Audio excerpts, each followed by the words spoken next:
So I've been a very distinctive fan of barbecue for a very long time. Maybe because barbecue from where I come from, the background I come from is very big. My grandfather, when I was a child, used to do barbecues all the time. And Koreans are known for that. I'm Korean, and even though I've been here practically all my life, Korean barbecue is probably something that a lot of people, like my friends, know what Koreans do. They do barbecue and kimchi. That's the things they do. Those two things, that's it, that's all they do. And rice, kimchi, and barbecue. And so I love barbecuing, and there's my neighbor dog. But there's one thing that Koreans are known for, other than Korean barbecue, rice, kimchi, and those kind of stuff. They're also known for their digital goods. I remember when I was a child, I went to Korea, visited, and my uncle bought me this MP3 player. And he got me a new phone. And back then, in Canada, we were still using flip phones, and there was no such a thing as MP3 players back then. We're still rocking the Walkmans and stuff like that. And I bring this up because people have been asking me a lot lately about streamers, and really we haven't seen a streamer that was capable of doing many things. It's not something that we see often that's technically advanced. I mean, Inuos can do Rune, we have Blue Note 2i and the budget option, we have the Pecan Pie. But is there something that is high-end, that screams quality with beautiful display to display your art covers and stuff like that, while being able to play your stored music and do Rune and all that stuff? And so I was starting to look, and there was really nothing like that. There was Lumen, Inuos, Orender, like all the companies that we know about, but there was really nothing with a really nice display in the front that kind of suggested all the functionalities tied in together with the sound quality. Until I actually started to think about my past and how the MP3 players and all that stuff came from Korea. So I just typed away on Google, streamers from Korea, Korean streamers. And the first thing that came up was ROSE HiFi. Now, I've never heard of this brand before, and they're not really well known in North America as other brands like Lumen or Inuos. And I brought them in to review them. And so I have two of their players here. We have the top of the line model, and which retails for about 4,000 US. It's not cheap, but the quality is there. The price justifies itself really once you hear about what these do and the overall experience with it. I'm sure you will agree. And then we have the lower model, which also has a Class D amplification built in for like an all-in-one kind of player, but really nice display and stuff like that. So we'll talk about those, but before, let's finish my barbecue and head to the listening room.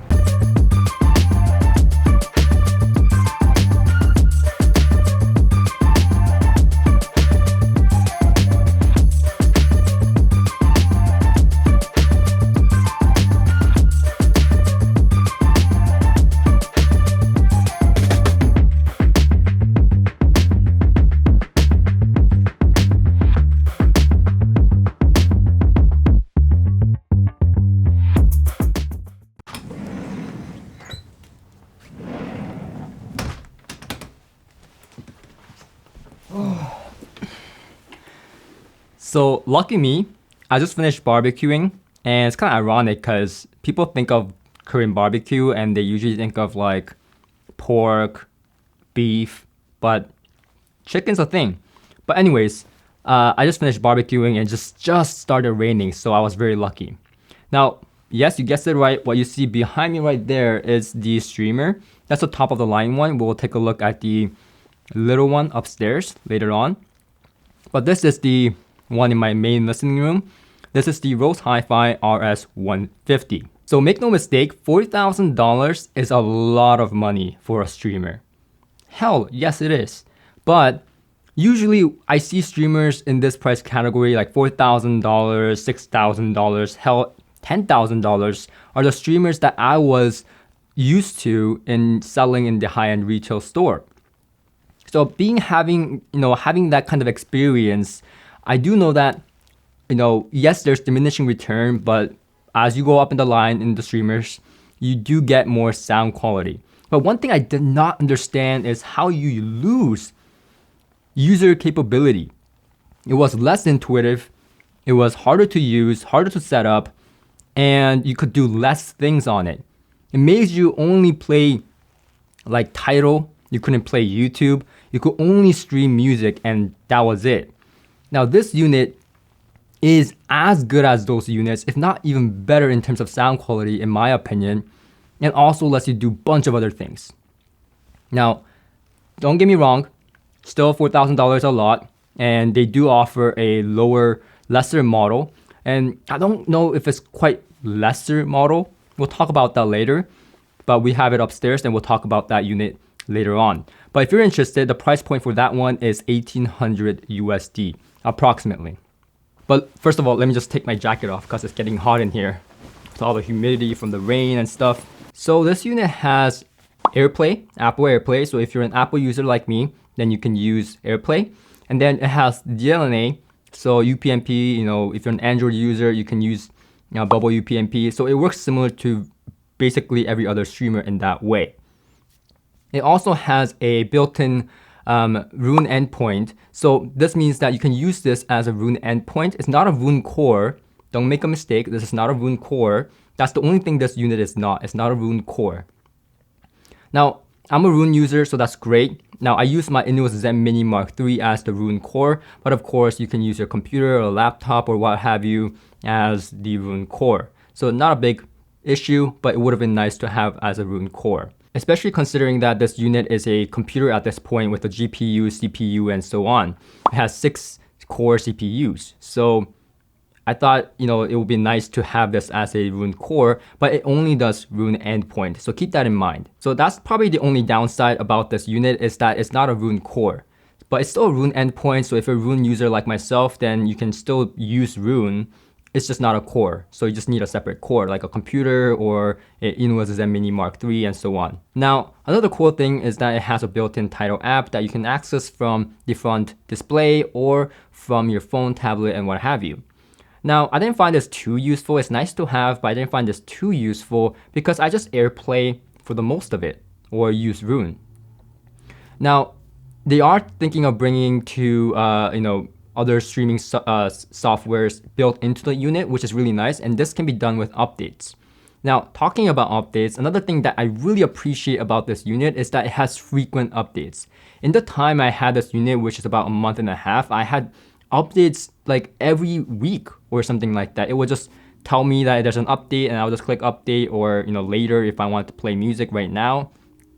And that's just great because it's keep updating. And this is done through their Rose Store app and it just automatically lets you know. So it's really great because you're getting stuff for free essentially after you buy it. And it's just keep upgrading, keep getting better and improve sound quality, improve functionality and features. That's just great to have in a unit. And before someone comments, oh Jay, why the hell would you pay $4,000 for a streamer for AirPlay and DLNA? You can get AirPlay with $500 Blue Note 2i and other streamers. It's the same thing. 500 upvotes. Listen, if you want AirPlay or just a streaming capability, then of course, that's all you need. But if you want superior sound quality with better features that we'll talk about that's exclusive to this unit, then stick around because this streamer does other things. Now, the cool thing about this unit is that it has a front display.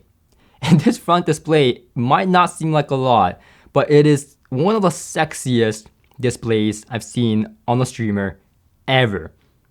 No streamer that's even like the Zen, Inuos Zenith or the top of the line statement doesn't have a display like this, nor does Lumen, Orender. They have a display but it's different type, it's not as big as this and nice, and so it's just really nice to have this display. It's 14.9 inches of just pure beauty and just love. It is so nice, it is so crisp, very responsive, and you just if you sit back in your sitting spot, you can see everything. The cover art and everything is very intuitive. It pulls, it's just absolutely gorgeous. The display is easily 11 out of 10. Easily. And that's one of the biggest reasons you get this is for that beautiful front display. Now, in terms of music playback, it also is MQA capable, so it's a full decoder. And you rarely get that in any unit, really. Usually it's like the first fold and the second fold. So usually when companies say it's MQA capable, it doesn't really mean it's a full decoder. It's usually the first, the second, but this is a full decoder. Now, I'm not an MQA fan myself, but some people I know love MQA, so I respect that. And if you are an MQA fanatic, well, this is a full decoder, which is, again, a feature that is really nice to have. And again, something you don't see a lot in other streamers. Now, this also uses one of the top of the line AKM DAC chips. I'll just put it up right here. And it has really low noise floor. Now, I won't be talking about too much of the specs, but you can see the specs in the link description below. I will link it, and you can see on their webpage the entire specs and stuff like that. Now, it also comes with this app called ROSE HiFi.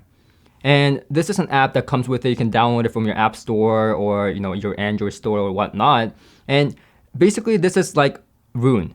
And by me using this, I found this very intuitive and almost thought of like canceling my Roon subscription, because what this does is it essentially catalogs and brings all the music, to one table from your NAS drives and hard drives, which we'll talk about later on, and your streaming softwares, and it just has it in all in one. By far, this is one of the best streaming apps I've ever used, and it is very intuitive, like I said, and very easy to use, and it works basically like Roon for free when you get the unit itself.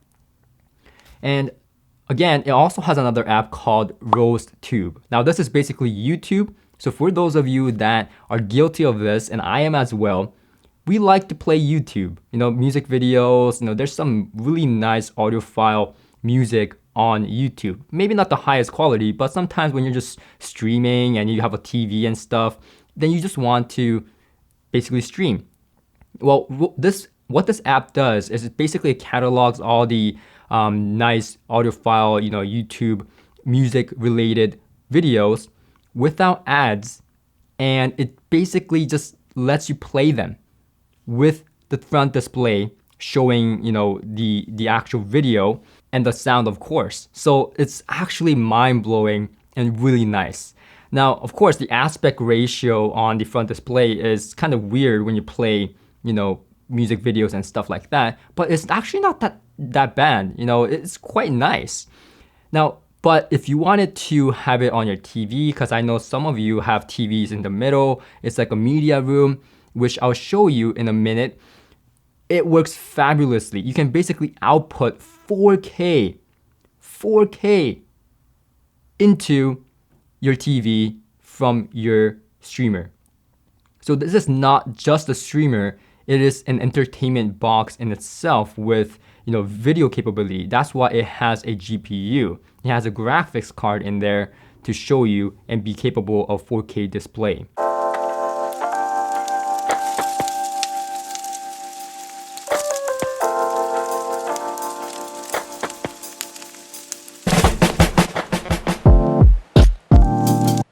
All right.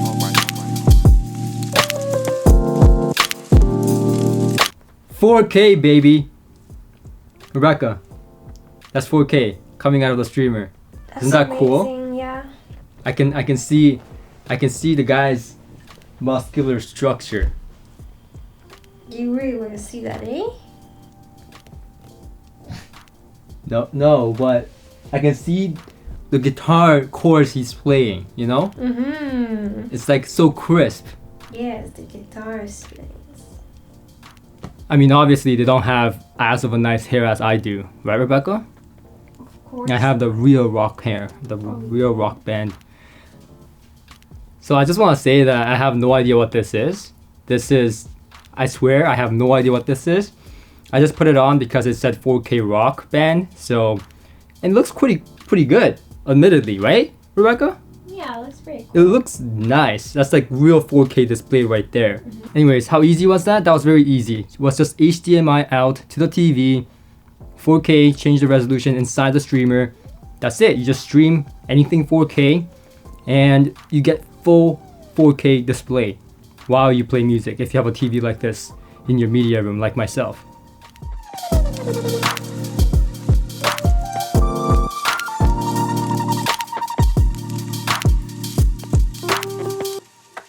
All right.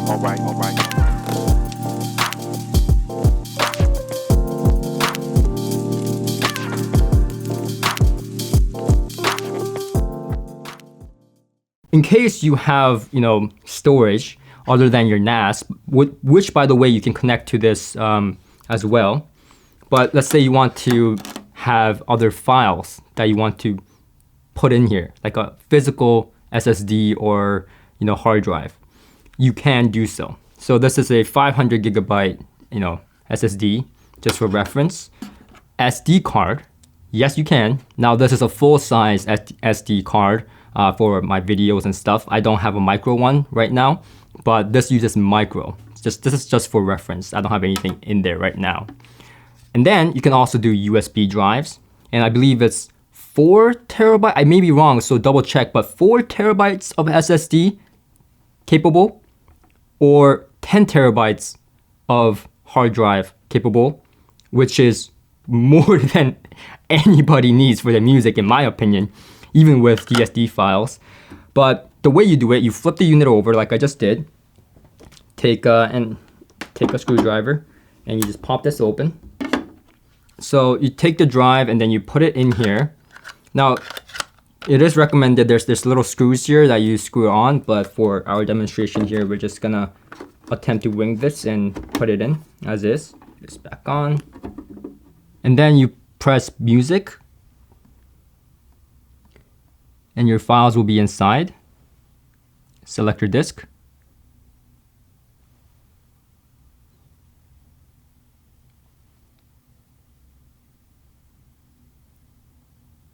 And then of course you can use the USB in the back as well. So you can plug in the USB to the back.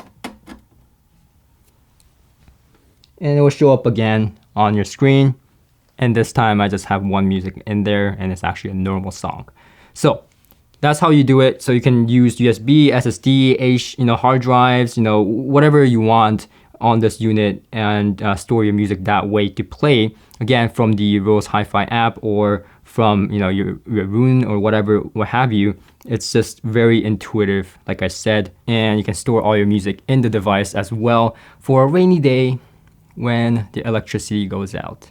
So other stuff that's really cool here, if you go to the settings, now there's so many settings, so I won't go over all of them, but some of the stuff that I found very useful and interesting.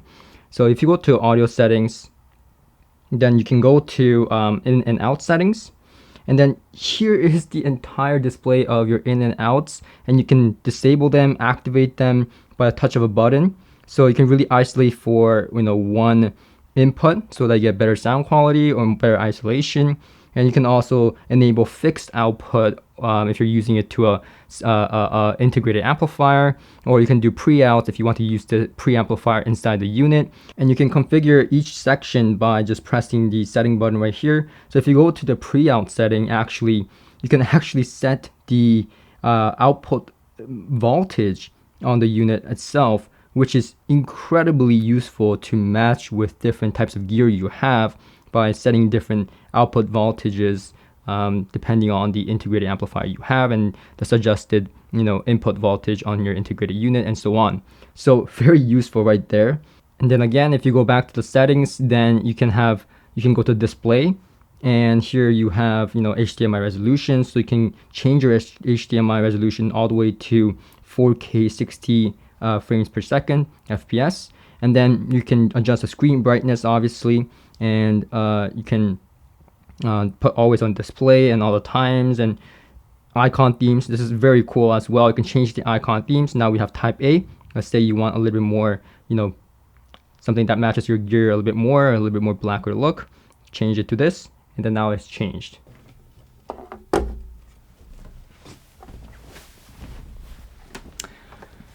So this is the lower model. This is the RS200E, I believe.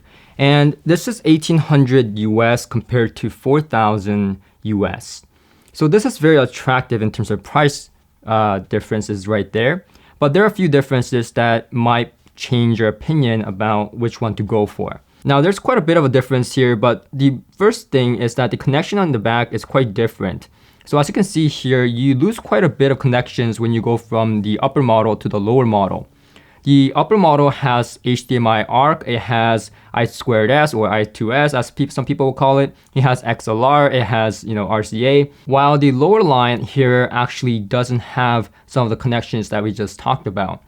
It only has RCA instead of XLR, and it doesn't have HDMI ARC. It does have HDMI out to output the displays, just like the upper model, both in 4K, which is nice, but it just doesn't have the plethora of connections available with the upper model. And the second difference here is that, as you can see, there's quite a bit of a size difference, and really the upper line is really focused on getting the best sound quality possible with no compromise, as possible here. So you can see that even the chassis is higher quality on the upper model right here, and it's really to kind of deaden the sound of the device for vibrational control. So if I were to knock on these two devices for demonstration, and that was using almost the same amount of strength, I think I actually went a little bit harder on the upper model here, and you can see how dead the upper model sounds compared to the lower model. And so the upper model has those little attention to details, if you so will, and a lot more aesthetically pleasing in my opinion compared to the lower model. But both are extremely nice in build quality in its price category, of course.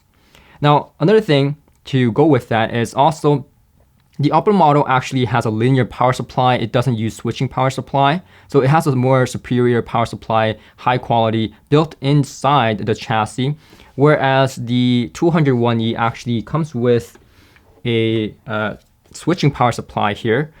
And so it uses switching power supply, which is inferior to the linear power supply in the upper model. So coming to the third difference, actually, this is not so much of a difference that the RS150 is better, but the 201E actually uses Saber DAC chips, where the RS150 actually uses AKM DAC chips, like we talked about. So when it comes to sound, I find that the RS150, the upper model, actually has a little bit more analog sound. It's a little bit more velvety. So if you think of a neutral sound, a balanced sound, the RS150 is a little bit more warmer compared to this, while the 201E sounds very neutral as well, and you would both define neutral when you hear it by itself. But in comparison, the 201E sounds a little bit more analytical, a little bit more aggressive compared to the more smooth sounding and more refined sounding RS150. Now, the biggest difference that I do hear with these two devices is that the RS150 has a blacker background when I hear music. It just sounds a little bit more musical to me, even though both sound pretty neutral. The RS150 sounds fuller in the bass region and just has more to offer in terms of detail without murdering your ears. So 201E, with some tracks, it does get a little bit tad bright, but for the most part, it is a very, very neutral sounding unit, and I can hear it for a long periods of time. It's just not as dark in the background as the RS150.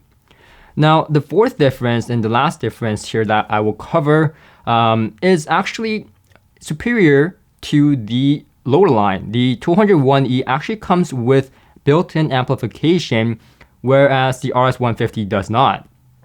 Now, the RS150 concentrates more on the sound quality stuff, so it has like femto clock built in, and more connections, linear power supply, better chassis design. So this is meant for more high-end streamer and DAC usage specifically.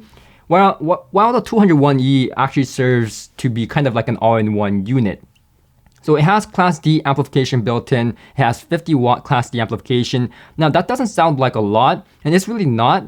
I found that when I connected it to multiple speakers that I was reviewing, for example, I mentioned this in the Wharfdale speaker review, I believe, and I was quite pleasantly surprised with the sound quality it was providing.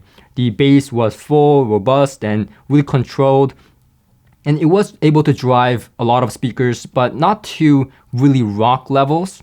So this is more suited for, I believe, like media rooms, and it's just nice to have if you want to connect like, speakers for your TVs and stuff like that. And in fact, compared to some of the SMSL Class D amplification that was reviewed on this channel, I actually prefer the 201E Class D amplification here. It's just not going to be able to drive, Magnepans or KFLS50s. If your speakers are reasonable impedances and reasonable, sensitivities, then this should be able to drive it for the most part.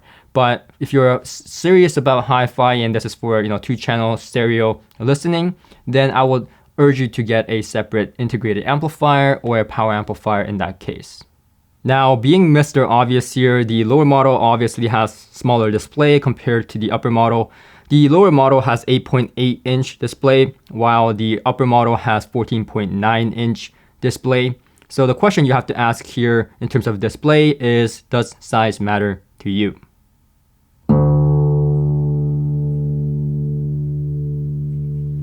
Yeah, that's definitely out of tune. So is this streamer for you? Well, that's definitely going to vary. Is a nice 4K display something that you really want? Because technically you can get away with something like a Blue Note 2i or Peak and Pi if you want just streaming capability. But if you want something more than that with really nice sound quality that's above and beyond in terms of craftsmanship, build quality, display, and the real question I have to ask you guys is, do you guys want to see your favorite YouTuber's face in full-size TV like this in 4K resolution, even if they don't want to shoot in 4K? Because I certainly do.